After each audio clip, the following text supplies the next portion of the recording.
जय किसान, किसान भगवान। साथियों नमस्कार आप सभी को। साथियों, एक बहुत ही ज़रूरी सूचना जो आपको देनी ज़रूरी है, और शायद ये हम सभी किसान भाइयों के लिए, इस देश के युवाओं के लिए, इस देश की मातृशक्ति के लिए, इस देश के छोटे बड़े व्यापारियों के लिए, इस देश के हर छोटे बड़े समाज के लिए बहुत खुशखबरी की बात है दोस्तों। बहुत एक अच्छा समाचार हमें ये मिला है कि एक हठी राजा जिसने हमारे हिंदुस्तान को बर्बाद कर दिया,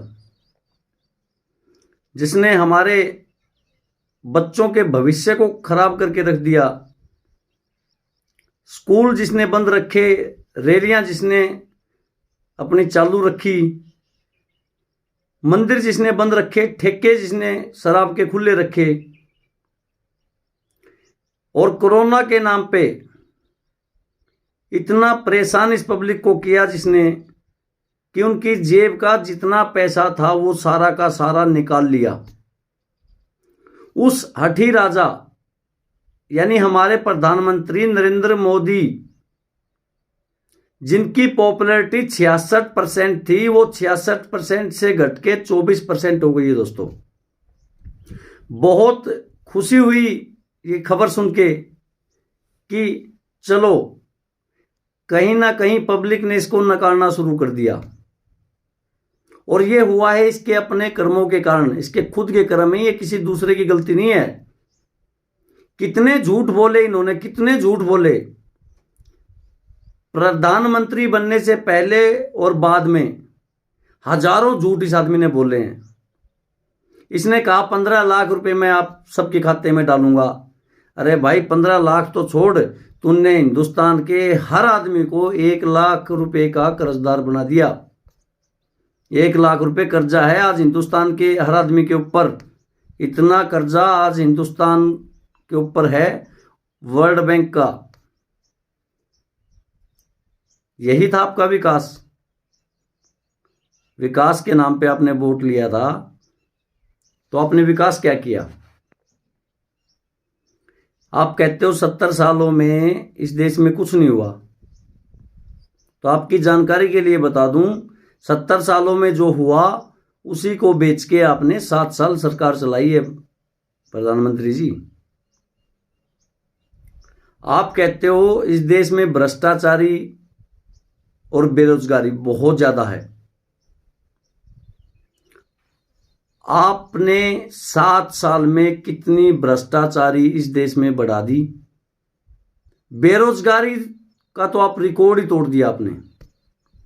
देश भूखमरी के कगार पे है। लोग सुसाइड कर रहे हैं अपने बच्चों के साथ, फैमिली के साथ। याद है आपको भोपाल की घटना? अरे कितना खुशहाल करोगे इस देश को। किसान की आमदनी की चिंता मत करो, छोड़ दो किसान को अपने भरोसे पे। नहीं कर सकते आप उसकी आमदनी दुगनी। उसकी आमदनी दुगनी करेगा वो अपनी मेहनत से। अब भी वक्त है, ले ले अपने तीनों काले कानून वापिस। नहीं तो वो दिन दूर नहीं है जिस दिन आपका ये जहाज डूबना तय है। वो जहाज डूबेगा आपका। और क्यों डूबेगा उसका कारण बता देता हूं, क्योंकि उसमें बहुत बड़ा छेद हो चुका है। दिन रात उसमें पानी भरता जा रहा है और वो जहाज डूबने की कगार पे खड़ा है। कहते हैं 100 कर्म आदमी के होते हैं, जिसमें से 99 कर्म भी अगर आदमी ने बुरे किए हों और आखिरी वक्त में वो एक कर्म भी अच्छा कर दे, तो एक अच्छाई 99 बुराई को दबा देती है। आज आपके लिए भी वही वक्त है। एक भला काम आप करके अपनी सारी बुराइयों को भी दबा सकते हो। दोबारा पब्लिक की नजरों में आप फिर से वही छवि अपनी शायद बना पाओगे। शायद, जरूरी नहीं है पक्का ना, शायद बना पाओगे, लेकिन कोशिश आप कर सकते हो उसके लिए। और वो एक भला काम आज आपको बता दूं मैं। अगर आपको ना पता हो, आपको आपके आसपास आपके बताने वाले ना हो आपको, तो वो भला काम मैं बता रहा हूँ आपको, आप थोड़ा सा ध्यान से सुनिएगा। अगर मेरा वीडियो आप तक पहुँचे, अगर मेरी बात आप तक कैसे भी पहुँचे, तो वो भला काम आप एक ही कीजिए, इस देश की जनता से हाथ जोड़ के माफ़ी मांग लीजिए और आप त्याग पत्र दे दीजिए। बस आप त्याग पत्र दे दीजिए, क्योंकि आपके बस का कुछ नहीं है। कहते हैं एक झूठ को छुपाने के लिए आदमी को 100 झूठ बोलने पड़ते हैं, और आपने तो 1000 झूठ बोल दिए हैं। किस किस बात को कहां कहां साबित करोगे मोदी जी? अभी फिर यूपी के चुनाव आ रहे हैं, बंगाल में आपने देखा आपके साथ क्या हुआ है, उससे भी आपने सीख नहीं ली। अभी यूपी के चुनाव आ रहे हैं, अब हो सकता है आप कोई और बखेड़ा खड़ा कर दो, कोई और नई साजिश आप लेके आओ, कहीं कोई बम ब्लास्ट हो, कहीं कहीं हमारे जो भारत के वीर जवान हैं वो शहीद हों, कहीं अटैक हो, पुलवामा जैसा कोई दूसरा अटैक हो। ऐसा कुछ करने से पहले अगर कोई बात आपके दिमाग में हो तो सोचिएगा, आप अपने देश के लोगों को मार रहे हो। कितने लोगों को मार दिया आपने, आपको याद है?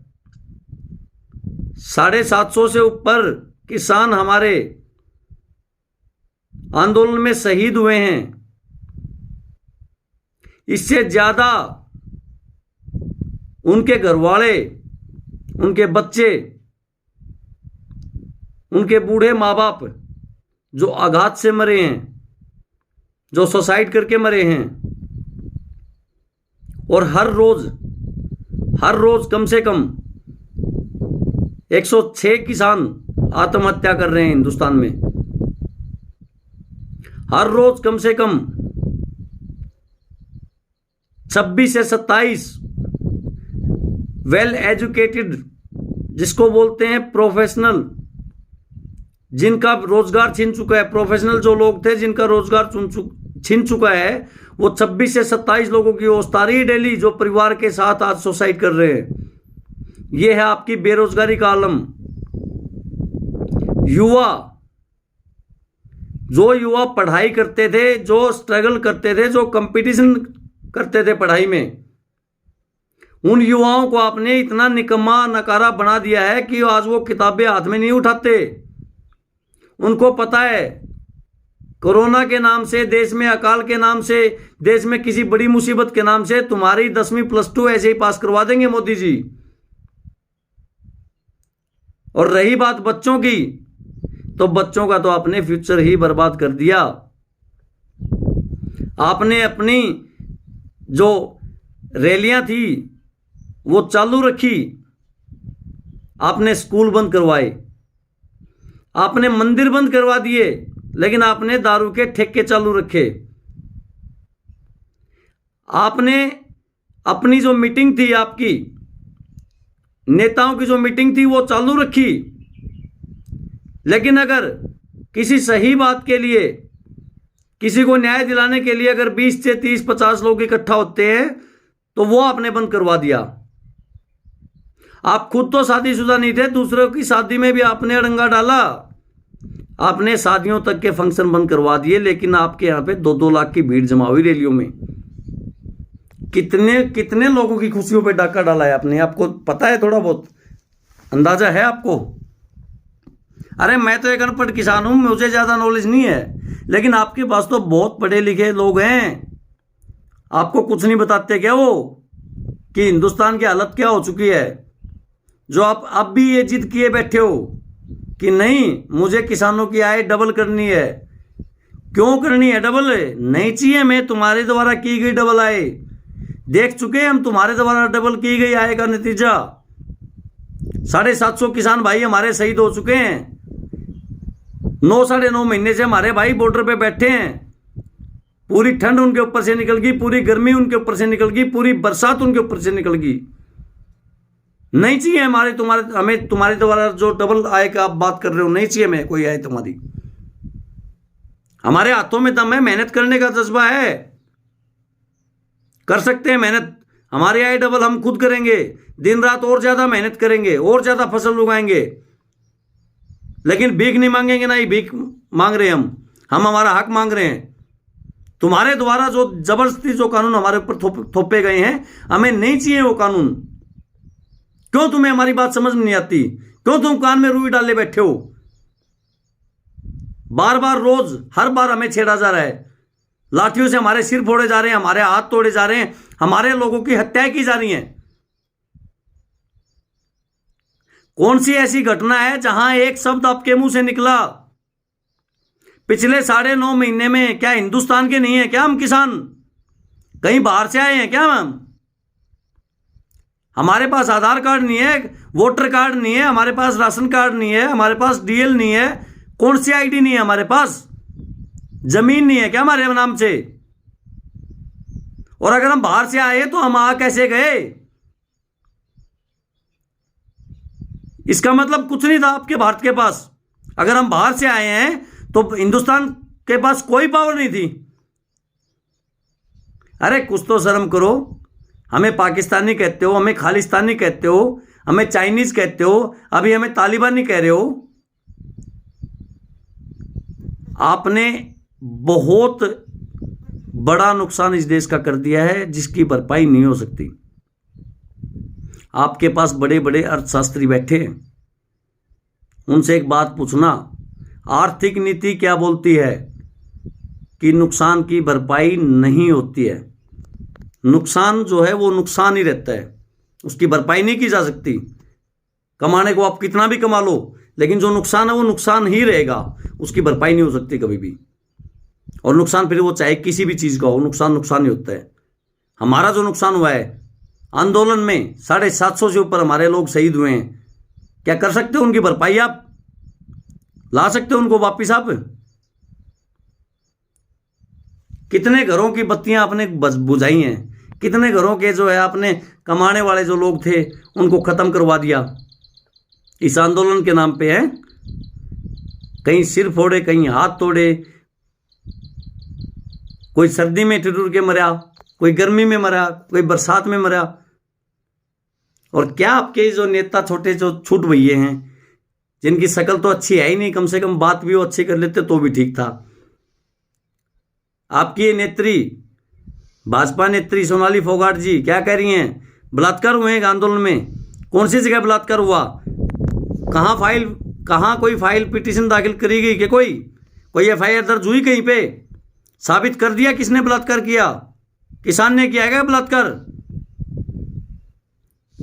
जहां आपकी रैलियां होती हैं वहां भी लठबाजे हैं, उड़ा भी छोरियां छेड़ी जा हैं, शरारती तत्व घुस जाते हैं हर जगह। और अगर वो हुआ है ना तो वो भी कहीं ना कहीं एक साजिश थी बीजेपी की, आपकी साजिश थी वो। और हम शांत बैठे हैं और बैठे रहेंगे। लाठी मार, गोली मार, गोले मार, बम मार, जो मार सकता है मार, तुम दम हो तो, लेकिन नहीं मार सकते। तुम कमजोर हो, तुम लोग। तुम झूठ बोल सकते हो, झूठ के गोले कितने फगवाले तरफ है वह फेंक देगा तुम। और याद रख, जवान और किसान को आमने सामने करने की जो ये रणनीति है ना, ये तेरे को ले बैठेगी मोदी जी, खत्म कर देगी आपको। कितनी बार आपको समझाया, कितनी बार आपसे हमने मिनती की, कितनी बार हमने आपके आगे हाथ जोड़े कि मोदी जी कानूनों को वापस लो, इन कानूनों को वापस लो, लेकिन नहीं। आपकी तो जिद ही है कि आपकी आय डबल करके छोड़ूंगा 2022 में। तो हमारी भी जिद है। आपकी जो एक कुर्सी है ना, इसकी चारों टांगे तोड़ के छोड़ेंगे हम भी। आपकी जो कुर्सी है, इस कुर्सी को खत्म करके छोड़ेंगे। फकीर हो, झोला उठा के चल दोगे ना, ऐसे नहीं। फकीर की भी एक गरिमा होती है, फकीर का जो एक उसके भी नियम होते हैं। फकीर सिर्फ फकीर झोला उठाने के लिए नहीं होते कि गलती की और झोला उठा के चल दिए। बोलने को इस जुबान से आप कुछ भी बोल दो, लेकिन बोलने से पहले इतिहास को पढ़ो, समझो, तोलो और फिर बोलो। जगह के नाम बदलने को विकास नहीं कहते मोदी जी। विकास उसको कहते हैं जहां आपके देश का, आपकी प्रजा का हर व्यक्ति खुश हो और हर व्यक्ति रात को आपका नाम लेके सोए कि धन्य हो मोदी जी, जिन्होंने हमें इतना खुशहाल कर दिया, और आज के हालात देखो आप। अरे हमारे 90 95 साल के बुजुर्ग आपको गाली दे के सोते हैं कि इससे कब पीछा छूटेगा, और आपके नाम की भविष्यवाणी कर रखी उन्होंने कि आपका खात्मा तय है। और दोबारा से आपसे विनती कर रहे हैं, मत इस देश को बर्बाद करो, अभी भी वक्त है। नुकसान की भरपाई तो नहीं हो सकती, लेकिन हम और ज्यादा मेहनत करेंगे, भारत का युवा और ज्यादा मेहनत करेगा, बचा लेंगे हम इस देश को। लेकिन अगर ऐसे ही चलता रहा तो ना ये देश बचेगा और ना इस देश में रहने वाले लोग बचेंगे, क्योंकि आपकी जो ये हठ धर्मी, यानी जिसको राज हठ बोलते हैं, ये इस देश को खत्म कर देगी मोदी जी। खैर साथियों, बहुत ज़्यादा बड़ा वीडियो हो गया। मैं दो ही बात कहना चाहूँगा, इस वीडियो को ज़्यादा से ज़्यादा शेयर करो भाई। शेयर इसलिए करो कि मुझे कोई प्रसिद्धि की नहीं, पॉपुलैरिटी नहीं चाहिए मुझे ये चाहिए मेरी बात कम से कम ऊपर तक पहुँचे, ज़्यादा से ज़्यादा लोग इस बात को सुने। और अगर मैंने कोई गलत बात कही है तो मेरे भाइयों कमेंट करके ज़रूर बताना कि मैंने क्या गलत बात कही है। और अगर आप सहमत हो, आपको वीडियो अच्छा लगा हो, मेरी बातें अच्छी लगी हो, मेरे विचार आपको अच्छे लगे हों, तो इस वीडियो को आगे शेयर कर देना, लाइक कर देना, और भाई इस चैनल में सब्सक्राइब जरूर कर दो, क्योंकि मेरा वादा है मैं आपसे रोज़ एक वीडियो आपको ऐसा दूंगा जिसमें आपको बहुत सारी जानकारी मिलेगी।